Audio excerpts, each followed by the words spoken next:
ঘটনা বিক্ষিপ্ত ঘটনা এটা অত্যন্ত শিহৰণকাৰী ঘটনা লোমহৰ্ষক ঘটনা এটা ঘটিল মণিপুৰত আৰু ময়ৰাগত যিটো ঘটনা অৰ্থাৎ দুটি শিশুৰ মৃত্যু শিশু দুটি শুই থকা অৱস্থাতে তেওঁৰ মাতৃৰ সৈতে সেই ঘৰটোত এটা আক্ৰমণ হৈছিল মটৰ শেলিং হৈছিল আৰু তাৰ পিছতে যিটো পুৱাৰ ভাগলৈকে অৰ্থাৎ মঙ্গলবাৰে পুৱাৰ ভাগলৈকে যিটো ঘটনা প্ৰবাহে বৰ্তমান হিংসাত্মক হৈ উঠিল দেখা গৈছে ইন্টাৰনেট কৰ্তন কৰা হৈছে মণিপুৰত ইন্টাৰনেট 3 দিনৰ বাবে পুনৰবাৰ কৰ্তন কৰা হৈছে উত্তপ্ত হৈ পৰিছে মণিপুৰ স্বাগতম জনাইছো আমাৰ পোনপটীয়া সম্প্ৰচাৰলৈ আৰু এই মুহূৰ্তৰ ডাঙৰ আপডেট হৈছে যে পাঁচখন জিলাত পুনৰবাৰ মণিপুৰত ইন্টাৰনেট কৰ্তন কৰা হৈছে কোনো দুষ্কৃতিকাৰীয়ে যাতে অধিক কিছু ভুল তথ্য বা তেনেকুৱা ধৰণৰ বিপথে পৰিচালিত কৰিব পৰা তথ্য বিয়পুৱাই দিব নোৱাৰে তাৰ বাবে এটা বিশেষ এটা ব্যৱস্থা হিচাপে ইতিমধ্যে চৰকাৰৰ ফালৰ পৰা সিদ্ধান্ত লোৱা হৈছে আৰু জাননী জাৰি কৰা হৈছে যে সাময়িকভাৱে 3টা দিনৰ বাবে মণিপুৰত ইন্টাৰনেট আকৌ কৰ্তন কৰা হৈছে এই মুহূৰ্তৰ ডাঙৰ আপডেট হৈছে যে মোবাইল ডেটা সাৰ্ভিস এই 5টা ভ্যালি ডিস্ট্ৰিক্ট অৰ্থাৎ ভ্যালিৰ এই 5খন জিলা ইম্ফল ইষ্ট ইম্ফল ওয়েষ্ট সমান্তৰালকৈ কাকচিং তোবাল আৰু বিষ্ণুপুৰ এই 5খন জিলাত 3টা দিনৰ বাবে 7 এপ্ৰিল দিনৰ 2 বজাৰ পৰা অৰ্থাৎ 2 বজাৰ পৰা ইন্টাৰনেট তাত কৰ্তন কৰি দিয়া হৈছে আৰু কাৰণটো হৈছে যে পৰিস্থিতি হৈ পৰিছিল উত্তপ্ত যেটো ঘটনা সকলোৰে হৃদয় কপাই যোৱা যেটো ঘটনা ঘটিল বিষ্ণুপুৰত তাৰ পিছতে পুনৰবাৰ চেপা উত্তেজনাই বিৰাজ কৰিছে বিভিন্ন ঠাইত আৰু ইন্টাৰনেট কৰ্তন কৰিবলৈ বাধ্য হৈছে কিয়নো ইয়াৰ মাজতে এই ঘটনা আসলতে সোমবাৰে নিখা ঘটা ঘটনাটোক লৈ প্ৰতিবাদ কৰিবলৈ ওলাই অহা একাংশ প্ৰতিবাদকাৰীৰ মাজতে একাংশ এটা খুব ক্ষোভিত হৈ পৰা এটা এনেকুৱা এটা ঘটনা পোহৰলৈ আহিল একাংশ ক্ষোভিতই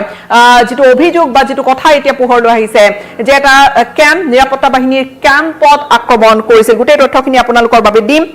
প্ৰথমে জনাইছো পুনৰবাৰ মণিপুৰ উত্তপ্ত হৈ পৰিছে ইন্টাৰনেট কৰ্তন কৰা হৈছে আৰু হোম ডিপাৰ্টমেন্টৰ ফালৰ পৰা গৃহ বিভাগৰ ফালৰ পৰা বৰ্তমানৰ যেটো আইন শৃংখলা পৰিস্থিতি নিয়ন্ত্ৰণত ৰাখিবলৈ আৰু নজৰ ৰাখিবলৈ আৰু বিশেষকৈ অসামাজিক কাৰ্যকলাপ যাতে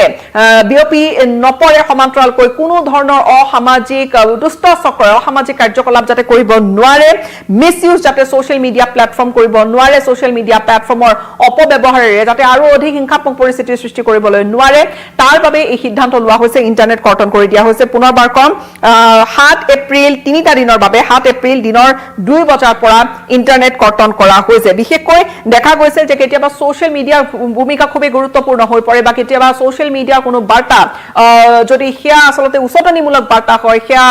খুব বেয়াকৈ বিয়পি যাব পাৰে মানুহ বিপথে পৰিচালিত হ'ব পাৰে আৰু সেইবাবে সিদ্ধান্ত পুনৰবাৰ লোৱা হৈছে এতিয়া অফিচিয়েল অৰ্ডাৰত কি কোৱা হৈছে অফিচিয়েল অৰ্ডাৰত কোৱা হৈছে সকলো ধৰণৰ ইন্টাৰনেট সাৰ্ভিস ব্ৰডবেণ্ড ভিসেট আৰু লগতে ভিপিএন সাৰ্ভিসেস ব্যান কৰা হৈছে আৰু বিশেষকৈ বৰ্তমান আইন শৃংখলা পৰিস্থিতি যেটো পুনৰবাৰ অৱনতি ঘটিছে মণিপুৰত আইন শৃংখলা পৰিস্থিতিৰ প্ৰতি লক্ষ্য ৰাখি এই সিদ্ধান্ত লোৱা হৈছে আৰু লগতে কোনো ধৰণৰ যাতে অধিক হিংসাত্মক পৰিস্থিতি বিয়পি নপৰে বা সমান্তৰালকৈ কোনো ধৰণৰ আৰু যাতে হিংসাত্মক ঘটনাত কোনো লোকৰ যাতে প্ৰাণহানি নহয় তাৰ বাবে সিদ্ধান্ত লোৱা হৈছে 3 দিনৰ বাবে Rule 3 Temporary Suspension of Telecommunication Services Rule 2024 অধীনত Rule 3 অধীনত এটা প্ৰিভেন্টিভ অৰ্থাৎ প্ৰতিৰোধমূলক এটা ব্যৱস্থা হিচাপে ইন্টাৰনেট সেৱা কৰ্তন কৰা হৈছে আৰু যেহেতু কোৱা হৈছে যে কিছু কেছত হয়তো ইয়াক এক্সাম্পশন থাকিব কিন্তু বৰ্তমানৰ পৰিস্থিতিৰ প্ৰতি লক্ষ্য ৰাখি এতিয়া পৰিস্থিতি কেনেকৈ হঠাৎ আকৌ এই ধৰণৰ হৈ পৰিল সেই বিষয়টো লৈ আহিছো বিশেষকৈ মেটে গাঁও এখন 7 এপ্ৰিলৰ পুৱতি নিশাৰ সময়ছোৱাতে 1 মান বাজিছিল তেতিয়া হয়তো মাছ নিশা বুলিয়ে কওক মাছ নিশা মাতৃ আৰু কণমানি দুটি শিশু শুই আছিল মেটে প্ৰধান এখন ঠাই শিশু দুটি এটি শিশু দেৱ শিশু 4 মহীয়া কেঁচুৱা এটি আৰু লগতে প্ৰায় 5 বছৰীয়া এটি শিশু 5 বছৰীয়া আৰু এটি 6 মহীয়া শিশু মাতৃৰ সৈতে বিষ্ণুপুৰ জিলাখনৰ ট্ৰংলাউবি নামৰ এডোখৰ ঠাই তাত তেওঁলোক এখন মেইটে গাঁও তাত তেওঁলোক শুই আছিল ঠিক তেনে সময়তে কোৱা হৈছে যে উগ্ৰপন্থীৰ আক্ৰমণ হৈছিল আৰু সন্দেহজনক কুকি উগ্ৰপন্থীৰ আক্ৰমণৰ কথা কোৱা হৈছে উগ্ৰপন্থীৰ আক্ৰমণ হোৱাৰ সময়ছোৱাতে সেই ঘৰটোলৈ লক্ষ্য কৰি মৰ্টাৰ দলিওৱা হৈছিল মৰ্টাৰ শেলিং হৈছিল আৰু সেই মৰ্টাৰ শেলিংতে এই শিশু দুটি তেওঁলোকৰ খুব বেয়াকৈ তেওঁলোক আঘাতপ্ৰাপ্ত হৈছিল শিশু দুটিৰে মৃত্যু ঘটিছিল আৰু আনহাতে জীৱন মৃত্যুৰে বৰ্তমান যুঁজ দিছে মাতৃগৰাকী তেওঁলোক হয়তো সেইখিনি সময়ছোৱাত তেওঁলোক শুই আছিল হৃদয় কঁপাই যোৱা মানৱ সমাজক এটা লজ্জানত কৰা ঘটনা য'ত দেৱ শিশু দুটি নিষ্পাপ শিশু দুটি এই ধৰণে প্ৰাণ হেৰুৱাবলগীয়া হৈছে আৰু সেই শিশু দুটি মাতৃৰ সৈতে শুই থকা অৱস্থাতে ঘৰটোত আক্ৰমণ হৈছিলে সেয়া আছিলে নিশা 1 বজাৰ ঘটনা নিশা 1 বজাত মঙলবাৰে যেতিয়া তিনিওগৰাকী শুই থকা সময়ছোৱাত যেতিয়া সেই মটৰ শেল আহি তেওঁলোকৰ শুৱনি কোঠাত তেওঁলোকৰ বেডৰুমত আহি পৰিছিল ঠিক তেনে সময়তে শিশু দুটি খুব বেয়াকৈ আঘাতপ্ৰাপ্ত হৈছিলে এই যিডোখৰ ঠাই এই ঠাইডোখৰ আচলতে মৈৰাঙৰ অন্তৰ্গত দক্ষিণ মৈৰাঙত ই অৱস্থিত আৰু বিষ্ণুপুৰ জিলা প্ৰায় ক'বলৈ গ'লে মূল যি ৰাজধানী ইম্ফলৰ পৰা প্ৰায় 40-50 কিলোমিটাৰ নিলগত থকা এই গাঁওখনত এই ধৰণৰ এটা ঘটনা আৰু পুনৰবাৰ যি ঘটনা আইন শৃংখলা পৰিস্থিতিৰ বিষয়টো আনিছে আইন শৃংখলা পৰিস্থিতিক লৈ উদ্বিগ্নতা ব্যক্ত কৰিছে ইয়াত বিভিন্নজনে ইয়াক ভয়ংকৰ উগ্ৰপন্থী কাৰ্যকলাপ অভিহিত কৰিছে আৰু বিশেষকৈ ৰিয়েকশ্যন আহিছে ইতিমধ্যে স্থানীয় বিধায়কৰ ফালৰ পৰা স্থানীয় বিধায়ক গৰাকীয়ে তেওঁ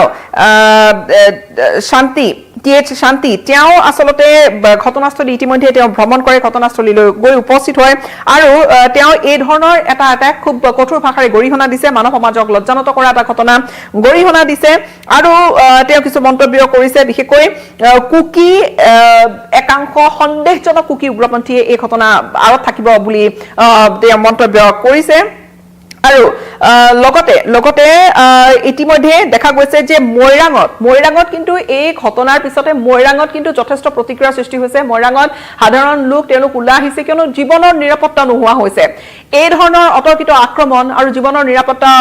নোহোৱা হৈছে তেনে পৰিপ্ৰেক্ষিতত তেওঁলোকে ওলাই আহি এই ঘটনাটোৰ প্ৰতিবাদ স্বৰূপে তেওঁলোকে মৈৰাং থানালৈ ওলাই আহি আৰক্ষীৰ পৰা উত্তৰ বিচাৰে তেওঁলোকে ওলাই আহিছিল মৈৰাং থানালৈকে আৰু তেওঁলোকে যথেষ্ট ক্ষোভিত হৈ আছিল যথেষ্ট ক্ষোভত আছিল মৈৰাঙত তেওঁলোকে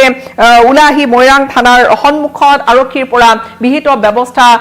দাবী তেওঁলোকে কৰে যে বিহিত ব্যৱস্থা লোৱা হ'ব লাগে কিন্তু ইতিমধ্যে যেটো ট্ৰাংলাবি মেনিং কেম্প যেটো CRPFৰ কেম্প আছিল সেই কেম্পটো কিন্তু এই ধৰণৰ প্ৰতিবাদৰ মাজতে একাংশ প্ৰতিবাদকাৰী বা একাংশ দুষ্কৃতিকাৰীয়ে কিন্তু সেই কেম্পটো আক্ৰমণ কৰে আৰু তাৰ মাজতে এই মুহূৰ্তত আমাৰ হাতলৈ খবৰ আহিছে যে এজনৰ মৃত্যু ঘটিছে CRPFৰ কেম্প এটা আছিলে ট্ৰাংলাবি মেনিঙত আৰু তাত এটা খুব ক্ষোভিত হৈ পৰা একাংশ লোকে তাত খুব লণ্ডভণ্ড কৰাই নহয় তাত বহুকেইখন গাড়ী জ্বলাই দিছিলে বা সেই কেম্পটো জ্বলাই দিবলৈ চেষ্টা কৰিছিল আৰু তাৰ পিছত নিৰাপত্তা বাহিনীয়ে পৰিস্থিতি নিয়ন্ত্ৰণ কৰিবলৈ গুলী চালনা কৰিবলগীয়া হৈছিলে আৰু তাৰ মাজতে ইন্টাৰনেট সাৰ্ভিস কৰ্তন কৰা হৈছে অৱশ্যে এজনৰ মৃত্যু ঘটাৰ খবৰ আহিছে অধিক তথ্য এতিয়ালৈকে পোহৰলৈ অহা নাই তাত কিন্তু বৰ্তমান সম্পূৰ্ণৰূপে এই আইন শৃংখলা পৰিস্থিতি যাতে নিয়ন্ত্ৰণত থাকে সকলোকে অকণমান শান্ত হ'বলৈ আহ্বান কৰা হৈছে কিন্তু তাৰ মাজতে খুব পৰিস্থিতি জটিলতাৰ প্ৰতি লক্ষ্য কৰি ইন্টাৰনেট সেৱা কৰ্তন কৰা হৈছে ইয়াৰ পূৰ্বে আচলতে যদি মন কৰে মণিপুৰৰ পৰিস্থিতি ভাল কৰিবলৈ আমি দেখিছিলো যে মুখ্যমন্ত্ৰী Y খেমচন্দৰ নেতৃত্বত সিদিনা 4 এপ্ৰিলৰ দিনটোত তাত তেওঁ 8 গৰাকী MLA লৈ অসম সীমান্তৰ জিৰিমামলৈ তেওঁ গৈছিল আৰু জিৰিমামত তেওঁ এটা সকলোৱে যাতে সমিল মিলেৰে থাকিব পাৰে তেওঁ এটা কংক্ৰিট এটা তাত পদক্ষেপ এটা ল'বলৈ তেওঁ যত্ন কৰিছিল অৰ্থাৎ তাত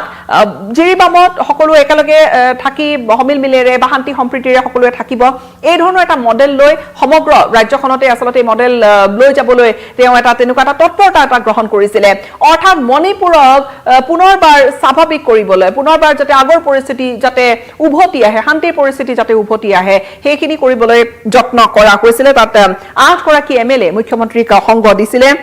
জিৰিবাম ভ্ৰমণ কৰিছিলে গ্ৰাউণ্ড এক্সেছ গ্ৰাউণ্ড সিচুৱেশ্যন তেওঁ বৰ্তমানৰ যিটো পৰিস্থিতি সেই পৰিস্থিতি সন্দৰ্ভত তেওঁ বুজ লৈছিলে আৰু বিভিন্ন ভাষাভাষীৰ লোকসকল আছে বিশেষকৈ মেইটেই কক কুকি কক জিৰিবামত বহু বিভিন্ন জনগোষ্ঠীয় লোকসকলৰ বসতিস্থল জিৰিবামক এটা মডেল হিচাপে লৈ আগবাঢ়িবলৈ বিচাৰিছিলে গোটেই মণিপুৰতে সেয়া প্ৰযোজ্য কৰিব পৰাকৈ কিন্তু সেয়া এটা শান্তিৰ বাৰ্তা লৈ বা সেয়া এটা সলিউশ্যন এটা দীঘলীয়া শান্তি স্থাপন স্থায়ী শান্তি আনিবৰ বাবে তেনেকুৱা এটা উদ্যোগ লোৱা হ'ল কিন্তু তাৰ পিছত দেখিলো হঠাৎ হঠাৎ আকৌ এনেকুৱা এটা উত্তপ্ত পৰিস্থিতি, যিটো উত্তপ্ত পৰিস্থিতি অৰ্থাৎ শিশু দুটিৰ মৃত্যু, মাতৃগৰাকী গুৰুতৰভাৱে আহত হ'ল মৈৰাঙত, আৰু তাৰ পিছতে পৰিস্থিতি যথেষ্ট জটিল হৈ পৰে। কোনো ধৰণৰ যাতে অধিক বিক্ষিপ্ত ঘটনা বিয়পি পৰিব নোৱাৰে তাৰ বাবে বৰ্তমান আইন শৃংখলা পৰিস্থিতিৰ ওপৰত নজৰ ৰখা হৈছে। অধিক হয়তো নিৰাপত্তা কটকটীয়া কৰি তোলা হ'ব, কিন্তু সমানে ইণ্টাৰনেট সেৱা 3টা দিনৰ বাবে কৰ্তন কৰা হৈছে। কিন্তু পৰিস্থিতি যদি ভাললৈ নাহে তেনেহ'লে আমি পূৰ্বতেও দেখিছোঁ যে ইণ্টাৰনেট সেৱা কৰ্তন হয়তো দীঘলীয়া হ'ব পাৰে। কিন্তু এই মুহূৰ্তত সকলোখিনি চেষ্টা কৰি থকা হৈছে এই পৰিস্থিতি হাম কটাবলৈ আৰু সমান্তৰালকৈ পুনৰ স্বাভাৱিক অৱস্থা ঘূৰাই আনিবলৈ। কিন্তু এই যিটো ঘটনা মৈৰাঙৰ, য'ত দেৱ শিশু দুটি নিষ্পাপ শিশুৱে প্ৰাণ হেৰুৱাবলগীয়া হ'ল, এই ঘটনা কিন্তু একেমুখে বিভিন্ন মহলে কিন্তু গৰিহণা দিছে।